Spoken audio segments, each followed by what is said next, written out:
Long before the days of horrible plastic interiors and later on the Teslas dominating the electric car market, this is what the quintessential everyday American car looked like. This is a 1984 Buick Riviera. When I think Riviera, I think beaches in Italy, I think gorgeous Italian air, you know, maybe some good food, not a big square land yacht. And I say square in all caps because find me one rounded surface in this entire car, not counting the tires and the hubcaps. I mean, take this hood for instance. This hood has sharp angle here, sharp angle there, comes to a point, and you open it and it's just basically like this flat piece of metal. There's nothing precise about this entire car.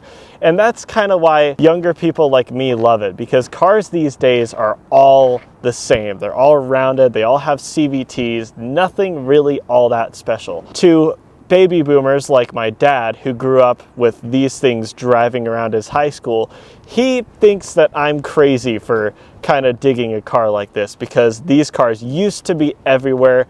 Now they're pretty much nowhere. And a car like this is never going to exist again. I mean, find me another front wheel drive, large coupe with a vinyl roof that has a 5-liter V8. And again, front wheel drive. Also, apparently it sold something like 300,000 units between 1979 and 1985, which I think is absolutely insane, and I don't believe that. But it was also sold as the Oldsmobile Toronado and the Cadillac Eldorado, I believe. But I mean, just standing back and looking at this car, it is just beautiful 1970s America in its most untamed form. I sometimes think about what it would have been like to drive around, just to pop down to the grocery store and you see 10 or 15 of these things parked in the parking lot. This is an insane car in this modern world. I mean, just take these overhangs, for instance. The distance from the wheel to the front of the bumper is probably longer than any car sold in the last like 40 years. I'm sure a lot of our more mature viewers who remember these things when they were new, clogging up American highways, are probably wondering who the hell would buy something like this unironically. Who else would it be but the man who buys weird cars without much reason, my friend Michael. You may remember him from the video where we tried to buy a Volvo V70, get it running. That didn't really work out, so I sold you my Volvo S80. So why don't you tell everybody why you bought this? The reason I had any interest in this at all was I never really mentioned, despite me liking European cars, these kind of cars kind of started growing on me as I started seeing them for sale. Like the Malaise era, big American stuff. Yeah. The point is I saw one of these, I'm like, I got to get myself one of these because I knew like you never see these anymore. And I'm like, it'd just be a pretty great car to keep in nice shape, especially this one being an all original sub 100,000 mile time capsule almost. How much did you pay for this car right here? So most of these kind of cars in decent shape normally go for roughly 3,000 to 5,000, but I ended up finding this one for 1,500, which is pretty insane considering the fact that it starts and it runs really well, and it drives pretty well too, and it's smooth and it's quiet. It's a carbureted 5-liter V8 front-wheel drive, body-on-frame, 2-door car.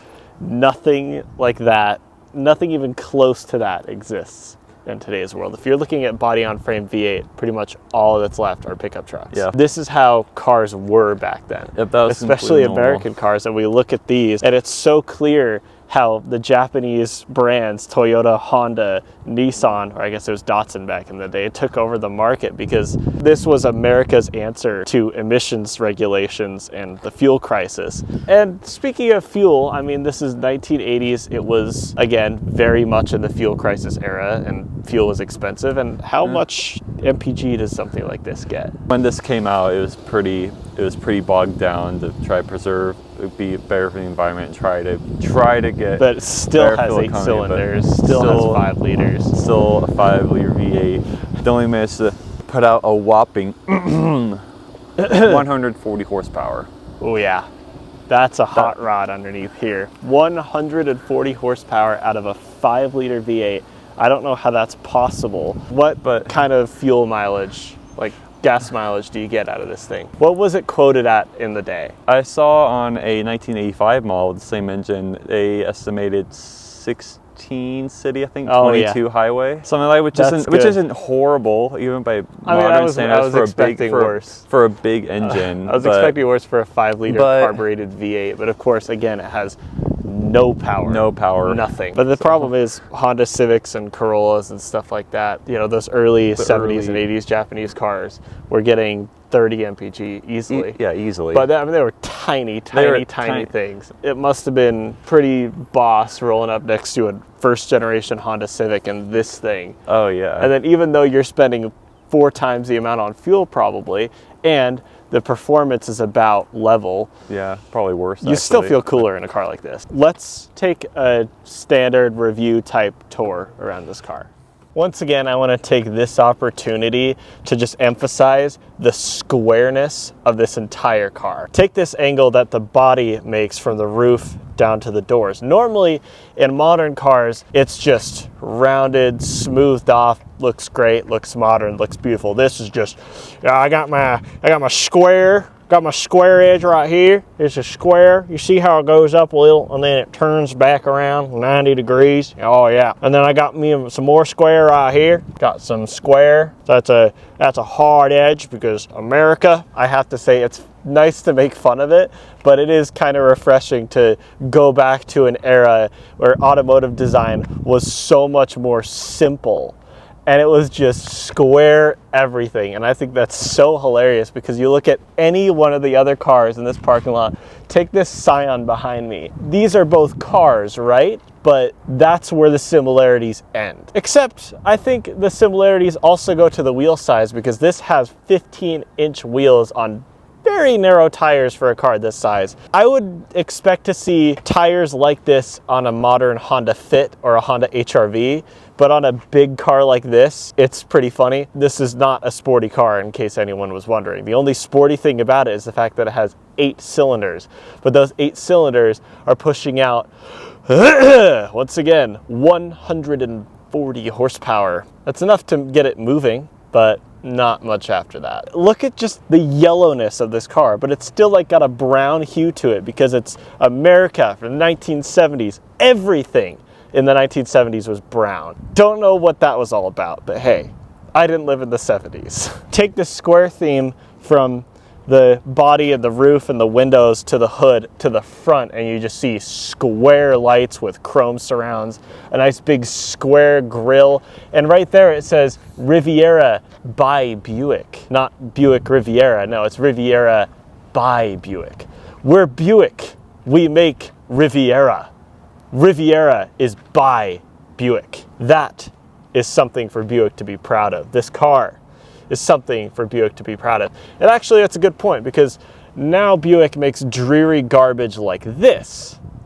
And they actually sell more cars in China now, which is weird. Can you imagine what the average Buick Riviera owner back in the 1980s would have thought when he found out that his treasured Buick, his favorite car company, would be selling cars in 40 years way more to Chinese people than to Americans? He'd be like, oh, God damn it, I don't like the way that the Chinese are trying to get their way into our food and our products and our GDP, and I can't believe that American car company Buick would go and sell cars to Chinese. That isn't me trying to say that Buick Riviera people are racist. If anyone thinks that, you're reading too much into that. All right, now as everybody knows, it's a big Malaise era American car. So what do we have to do now? What everybody needs to do when they are around a big, floaty American Malaise era car, which is to rock it. Now let's just see how soft this suspension is. And it's worth emphasizing that it is not a sporty car, in case anyone didn't know. On this kind of car, you don't need to drive it, you just need to rock it, and that kind of explains the suspension. How is your suspension? Yes. Yes. All right, let's rock it. Oh yeah. In today's market, people will not like this. This car would not go down well with journalists today, would it? No. Look at this. This is unbelievable. Have you ever seen a car do this? In today's market, people will be like, oh, it's too soft, it's gonna roll in the corners. It's gonna run. How's it gonna avoid a deer? You're not taking this thing to an autocross, are you? No. No. It would be good fun. Also, if you see one of these things outside a casino at 2 in the morning and it's doing this on its own without anybody on the outside, my advice is don't walk up and find out what's going on. That is ridiculous. And it just keeps going while it's... Yeah, it keeps rocking for a couple minutes after you're done. Now this is a big American two-door car. It's not too bad getting back here, actually. I've had harder times getting in four-door cars, as you know. This front passenger seat has a power-operated tilt function, but it also can just be pushed back manually. And no, it does not currently latch into place. And yes, that means that if you're driving along and there's somebody in front of you and you want to piss them off,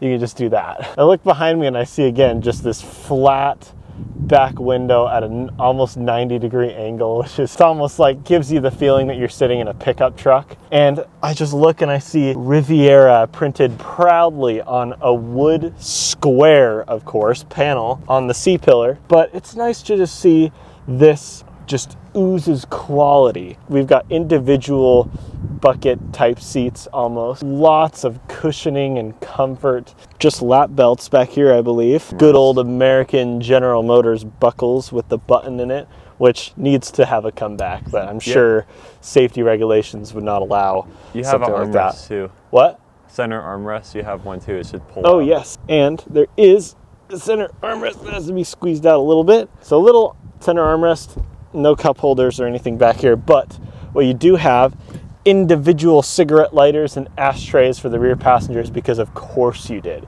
It's the Buick Riviera, people, come on. Everyone wants to smoke in the back of a Buick Riviera, don't you?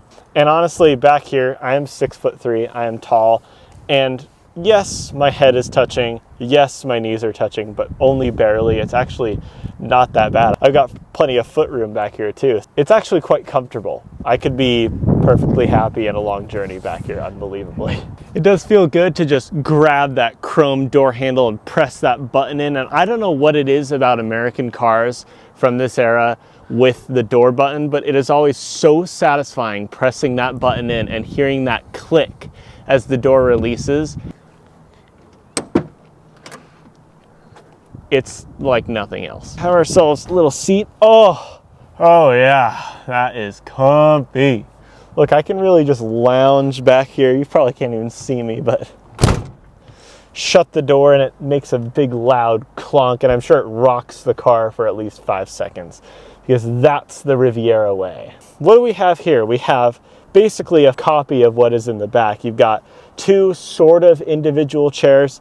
I guess they are separated, but they're very close together. I've got this expertly very tight and well screwed together armrest, which is kind of only for one person, so the driver and the passenger might fight over that a little bit. And then just look ahead at how square this dashboard is. Everything is square. I mean, take this glove box, for instance, just a square wood panel, folds down just like that. You look at the door panel and you have metal controls for the window and the door locks, and on the other side as well, everything is metal. There's no plastic switches in this era of American cars. And if you look forward, you have individual crotch vents for the driver and the passenger, which is a General Motors trademark that needs to make a comeback, people. Because it's front wheel drive, it has got just a completely open floor down here. There isn't a single transmission tunnel or any sort of center console whatsoever. It's just an open field down here,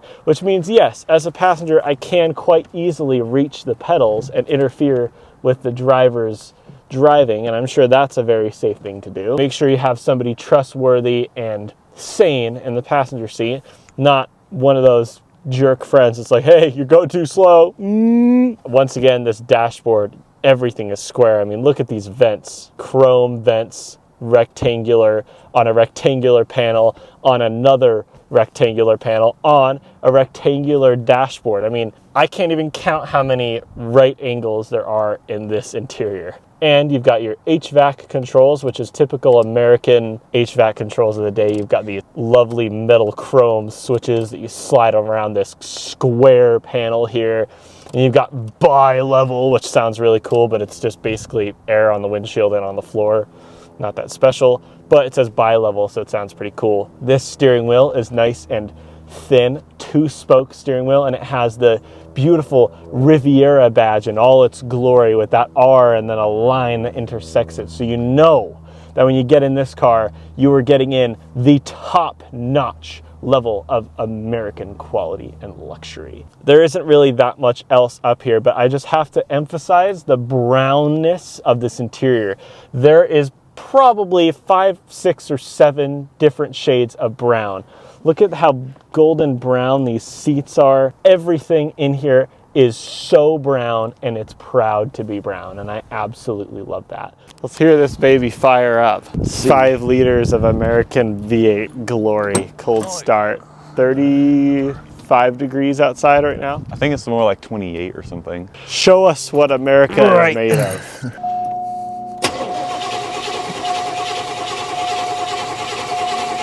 Come on. Come on. Come on, baby, you can do it. Make America proud.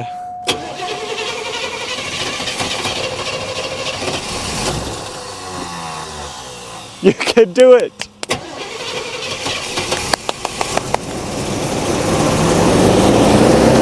Woo! Oh, baby.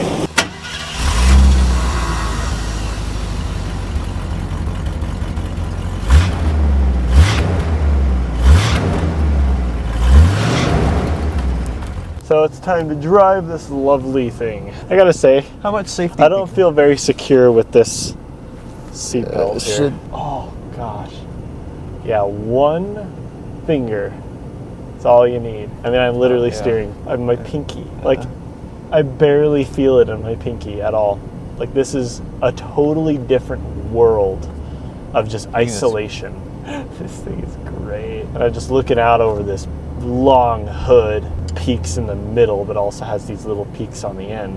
Looking down at my Riviera badge, I know that I've done well in life. Precise, agile, tight. These are all words that do not describe the steering feel of the Buick Riviera. Let's just say that. We're dipping it into a turn here. Oh yeah. It's weird because the steering is so light that you just kind of get numb to it, but you can turn the wheel way too hard a little bit and then the whole car jerks in one direction because it's just so easy to turn the steering wheel of this thing. I mean, the body roll through this turn is absolutely immense. You and I need to have a competition. Let me know in the comments if you guys want to see this. A competition between this car and my Freelander to see which is the least sporty vehicle, because they're both pretty bad, but I think this may take the cake. Just my finger. Oh yeah.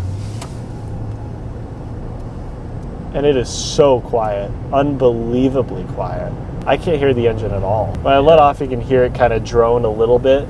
Yeah. But it is so quiet. I love how there's a delay in the turn signal when you turn it on, and it sounds like a cowbell. Ding, goom, goom, goom. And the brakes don't feel very confidence-inspiring either. Yeah.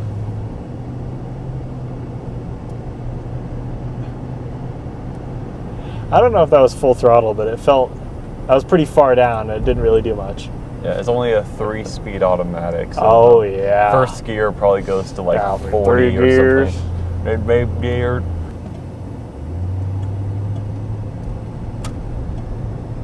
Oh yeah, and then if I just oh man. Oh yeah. I like it. Yeah. I like it because it's just a completely different type of experience to drive a vehicle like this than is anything. Even modern like F-150, you know, pickup trucks, things like that, SUVs. Even modern SUVs and pickup trucks don't drive the way this thing does. It's just the best way to describe the way this car drives is it's like driving a boat on land, but instead of your little lever to control your speed, it's just the traditional pedals. It literally feels and handles like it's on water. Pretty much no response in the steering at all for 2 inches of wheel travel. And we got to take this thing to an autocross and just hubcaps flying everywhere. Oh yeah. It is one of the most comfortable cars I've ever driven. And this seat isn't supportive at all, and honestly the backrest feels a little bit firm, but it's just the way you can just kind of sit back is pretty great, and it's so relaxing. And once again, it's very, very, very quiet and very smooth. I mean, for luxury, this is pretty up there, and it's $1,500. $1,500 for a luxury experience this good and this isolated and this comfortable. This thing is great. Yeah, and if anybody tries to pull out in front of you and you need to do an evasive maneuver, I can't imagine how bad that would be. That would not go well. No. There's someone in their Businessman 7 Series, like, yeah, right. Oh yeah, he thinks he's got a luxury car. No way. No. This is luxury. I get to my destination feeling cool and relaxed. It's sad that cars like this don't exist anymore, but I mean, wasn't that good on fuel. Performance is kind of important for a lot of people now, and you know, Japanese cars of the day were just better at what they were supposed to be doing. Don't be sad that it's gone, smile because it happened. So with that, everybody, I'm gonna end the video there. I hope everybody enjoyed. And for now, like, subscribe, do all the normal YouTube stuff. Do you have any closing remarks? I think if you're looking for a luxury car, just $1,500. You need to get one of these. They're out there. Oh yeah, and that column shifter. Oh yeah. This is a fantastic example of Malaise era America, and I love it. And you did well. Yeah. I'm kind of jealous. I don't want it, but I'm a little jealous. Yeah. So yeah, thanks everybody. Bye-bye. Square mirrors, but the wheels are circular, which is a problem. I don't like that. I'll probably cut that. You just went from like texting to like Australia. That's why I'm gonna cut that out. I try my best. I can't even do an American accent, people.